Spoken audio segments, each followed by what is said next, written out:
We're live from the flames of the Palisades fire today in the Los Angeles area. I'll have more on the devastation coming up. As fires rage to the north, crews in San Diego are on high alert. Coming up, more on their strategy and what it's like inside the CAL FIRE Command Center. Thousands of people are without power right now. The areas SDGE is most concerned about. Coming up.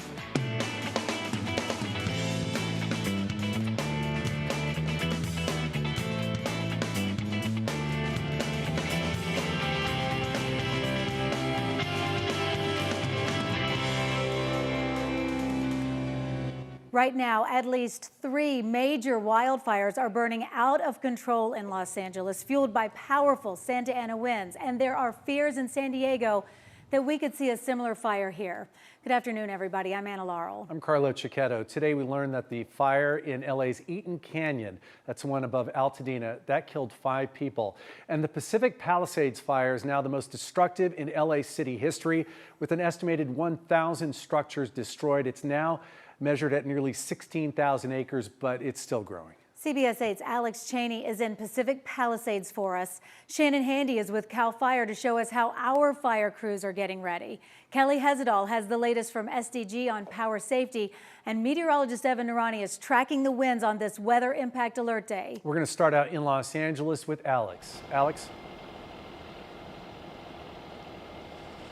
Anna and Carlo, it is a tragic, devastating situation right now in the Pacific Palisades. This is just one example of that. I'm sure at one time this was just a beautiful ranch home, but it is now, it's gone. It's completely flattened. And if we keep walking down this street, we are near Sunset Boulevard in the Pacific Palisades. You can see that the fire ran from the corner and just went house to house to house. Maybe 4 or 5 of these beautiful $1 million homes in a row are absolutely just gutted now by these horrible flames that are just ripping through. Once a beautiful family home, and now, as you can see, this is the type of destruction that we are seeing all over the Pacific Palisades. Complete malls getting ripped through, neighborhoods, households, houses in a row, maybe 4 to 5 on the exact same street. All of those houses getting destroyed. We're going to remember these fires as the next chapter in all the horrible fires in the history of Southern California. My photographer and I, Kenny, walked around a little bit earlier. Here's some more of what we saw. We're on Sunset Boulevard in the Pacific Palisades area, and this is just a Chase Bank. Somewhere you go maybe every day just to drop something off, and as you can see, this building is now fully engulfed. I don't think they're going to be able to save this at all. You can see that the fire started from the top of the building, and now the entire roof has collapsed. You can see some of the siding and some of the really base metal of this building is now being exposed because of those flames. As you can see, that smoke, that fire is moving fast. Those winds are just so strong through this area. And now they're starting to push them into other areas of this little shopping center here, shops, cafes, you know, really sort of everyday stuff. LA has these all over the place. It's kind of a single unit, but there's multiple all throughout here. And you can see the fire is completely all through the apartment, the condo. That is somebody's home. Somebody used to live there. Somebody pays rent there. Somebody loves that place and had all their belongings in there.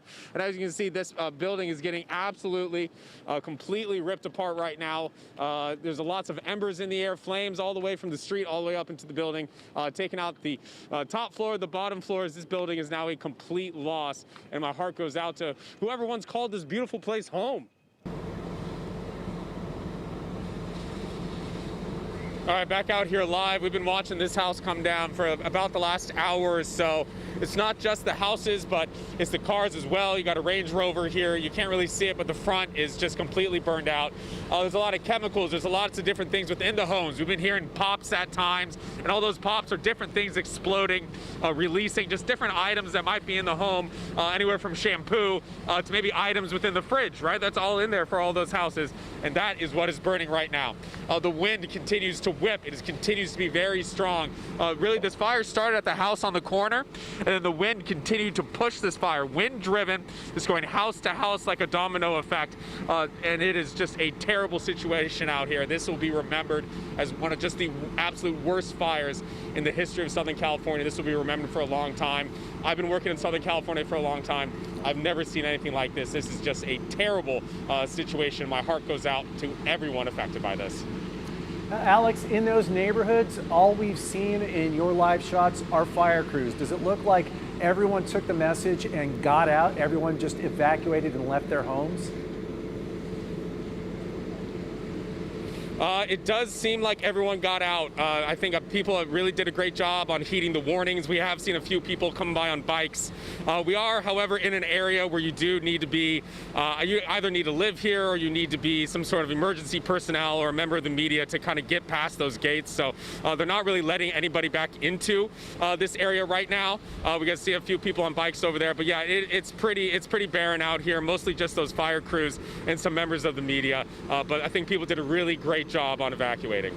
On that street where you're on, Alex, are there any homes that are okay, that have survived? Because I know how it can jump sometimes, but or did it just sweep through and wipe them out? Yeah, absolutely. You know, we're gonna turn around for you, and we have some houses that are completely fine. So it's really just that side of the street. We're gonna come up here. We've still got some spots with some Christmas decorations up, but on the corner here, that house, as you can see, is fine. So it just depends on where it sparks, and then it keeps heading down the street. So this side of the street, completely devastated. The other side is doing just fine. This is the first house we came across earlier at about 2:30 this afternoon, and really you can see the smoke and all the wind really driving this fire still. This was once a really nice house here in the Pacific Palisades, and unfortunately it is no more. All right, our Alex Cheney reporting live for us from Pacific Palisades. Just a devastating scene there. Thanks, Alex. It's hard to get your mind around the fact wildfires we're thinking of in those canyons up on those mountains. This is in subdivisions. You know, we got almost a preview of this type of fire a couple of years ago in Lahaina. Looks like the same kind of thing. But this seemed to start in a populated area, in neighborhoods. We haven't found out exactly where it started yet, but this isn't like the Cedar fire that we had, where it started out in wilderness and we had a little bit of a lead up to it. This just ripped through neighborhoods instantly. It's catastrophic. It's almost unbelievable. Sunset Boulevard. Sunset Boulevard. Shopping centers. I mean, like this is hard to really fathom. hard to wrap your head around, and we're only beginning to touch the scope of this. And with those fires still burning in the Los Angeles area and resources there stretched so thin, crews here in San Diego are on high alert. Yeah, we've got the winds here. CBS 8's Shannon Handy joins us live from CAL FIRE headquarters with what they're doing to ensure we're still covered. Shannon? Well, Carlo and Anna, no surprise, CAL FIRE crews are not taking any chances. So far, they've only sent overhead personnel to LA. Those are the managers, the people that actually don't fight the fire, but they kind of work behind the scenes to manage things having to do with the fire. So besides sending some overhead personnel from San Diego to LA, they have all of their ground crews staying put here in San Diego. Not only that, but they also have crews from Fresno and Madera counties here in San Diego, just in case. CAL FIRE, and specifically CAL FIRE San Diego, has increased staffing throughout the county. We've canceled days off to increase our staffing and to be prepared for any emergency.